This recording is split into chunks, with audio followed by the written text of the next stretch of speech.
Donc, dilution, trouver le volume mère. Donc, qu'est-ce que c'est qu'une dilution? Donc, dans le langage courant, quand on dit qu'on dilue quelque chose, ça veut dire qu'en quelque sorte, on rajoute de l'eau. On rajoute de l'eau et donc, ce mélange que l'on a devient moins concentré. Par exemple, si on a une boisson, par exemple, qui est sucrée, je ne sais pas, on rajoute de l'eau à l'intérieur, elle aura l'air moins sucrée. Donc du coup, on l'a diluée. Eh bien, une dilution en physique, c'est, donc, prendre une solution qui est plus concentrée, qui s'appelle la solution mère, donc là, ça pourrait être la boisson sucrée et obtenir une solution qui est moins sucrée, enfin qui est moins concentrée en rajoutant le solvant et donc on obtient ce que l'on appelle la solution fille. Il y a 2 solutions, solution mère, solution fille. Et donc ici, on va regarder comment en chimie, on peut déterminer le volume de la solution mère.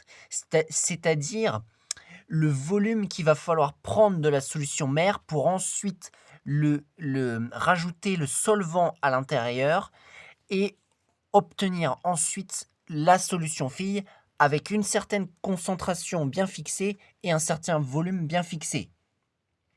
Donc, quel est le volume, enfin, quel est le principe que l'on utilise pour justement déterminer ce volume de solution mère que l'on va prendre pour rajouter ensuite du solvant et obtenir le volume bien souhaité et la concentration bien souhaitée de la solution fille? Le principe, c'est que lors d'une dilution, on a, on a quoi? On a euh,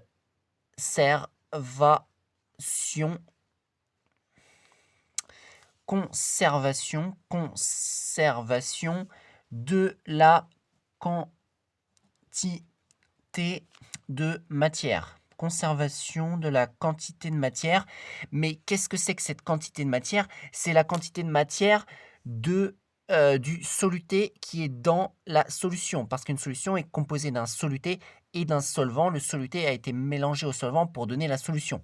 Donc, entre la solution fille et la solution mère, il y aura la même quantité de soluté. Ça ne changera pas.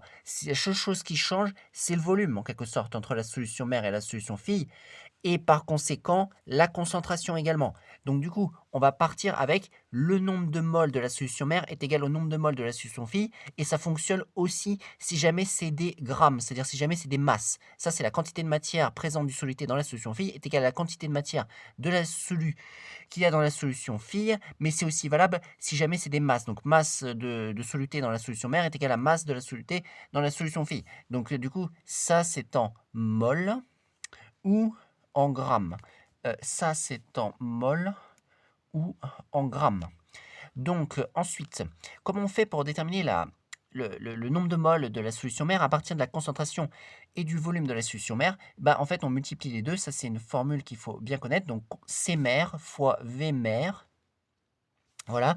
Et c'est égal également à C fille fois V fille, parce que le nombre de moles de la solution fille, c'est la même formule, c'est concentration fille fois volume fille.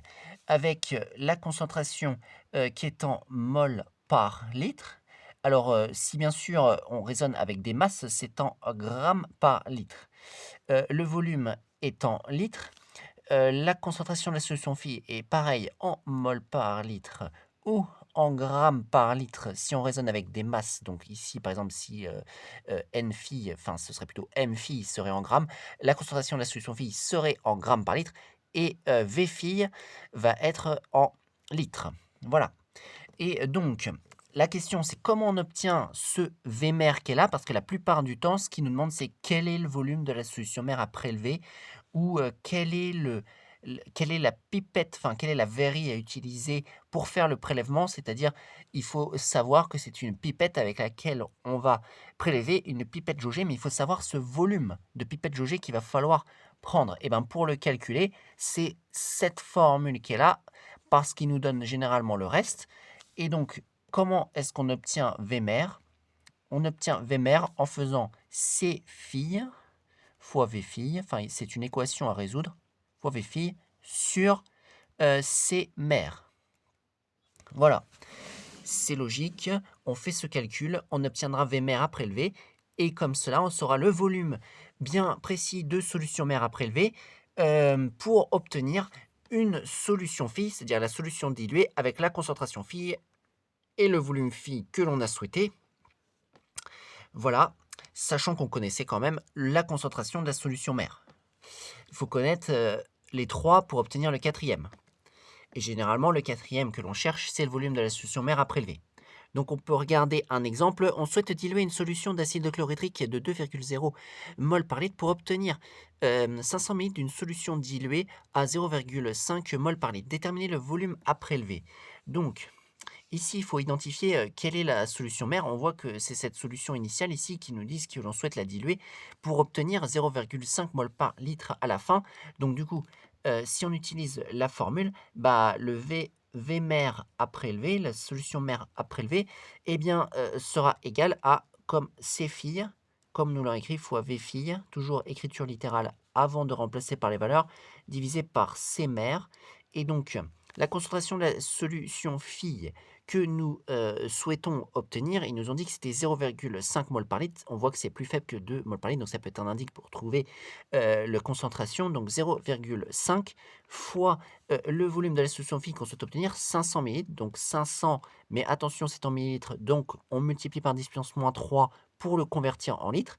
Et ensuite divisé par 2,0 qui est en mol par litre, qui est la concentration de la solution mère. Donc, on essaye de faire ce calcul. Là, on obtient 0,5 fois 0,5, ça fait 0,25 divisé par 2,0. Et donc, si on divise 0,25 divisé par 2,0, ça fait 0,125. 0,125 litres. Si nous le mettons en millilitres, alors, bon, on va garder 2 chiffres significatifs. En chimie, c'est important et en physique, les chiffres significatifs. Donc on va garder 2 chiffres significatifs. Ça nous donnera 1,3 fois 10 puissance moins 1 litres. Voilà. Il faudra prélever cette quantité-là, c'est-à-dire 130 millilitres, pour faire comme ça la dilution et obtenir une solution fille de 500 ml à 0,5 mol par litre. Donc ensuite, on continue. On a une solution de chlorure de sodium à 10 grammes par litre. Donc cette fois, c'est une concentration massique. On veut préparer 200 ml d'une solution à 2 grammes par litre. Quel volume prélever? Donc, encore une fois, on veut prélever le volume mère pour ensuite y rajouter le solvant et obtenir la solution fille. Donc, V mère est égal à C fille fois V fille divisé par C mère égale, donc identifions bien la concentration fille, c'est la seule qui nous est donnée, mais on comprenait bien que c'était celle que l'on veut obtenir, donc 2, c'est en grammes par litre, donc on ne va pas modifier. On multiplie par le volume de la solution fille, c'est-à-dire 200 millilitres que l'on souhaite obtenir, fois 10 puissance moins 3 pour le mettre en litres, et on divise par la concentration mère qui est égale à 10 grammes par litre d'après l'énoncé. On fait le calcul. Donc ici, ça nous donnera au numérateur 0,4 divisé par 10 qui va nous donner 0,04 litres. C'est-à-dire, si on convertit en millilitres, 40 millilitres. Voilà, bon, j'ai pas fait attention au nombre de chiffres significatifs, mais ce sera comme ça que ça devra se produire. Ensuite, nous continuons avec un troisième exemple. On doit préparer 100 ml d'une solution de sulfate de cuivre à 0,01 mol par litre à partir d'une solution à 0,1 mol par litre. Donc, même principe, la solution fille sera celle à 100 ml qui a une concentration de 0,01 mol par litre et nous partons avec une solution mère de 0,1 mol par litre. Donc V mère égale C fille fois V fille sur C mère égale donc C fille 0,01, c'est celle que l'on souhaite obtenir, fois le volume fille que l'on souhaite obtenir, 100 millilitres, donc 100 fois 10 puissance moins 3 pour le convertir en litres. On décale de 3 crans la virgule vers la gauche, divisé par la concentration de la solution mère, 0,1. Voilà, on obtient donc ce résultat qui est là, et donc cela va nous donner 0,001 sur 0,1. On multiplie par 10 en haut et en bas, ça fait 0,01 qui est en litres, qui sera égal à 10 millilitres. Voilà, il faudra donc prélever 10 ml de solution mère pour faire cette dilution. Donc voilà comment calculer le volume de la solution mère lorsque l'on fait une dilution, c'est-à-dire le volume de la solution la plus concentrée, pour ensuite obtenir la solution fille par dilution.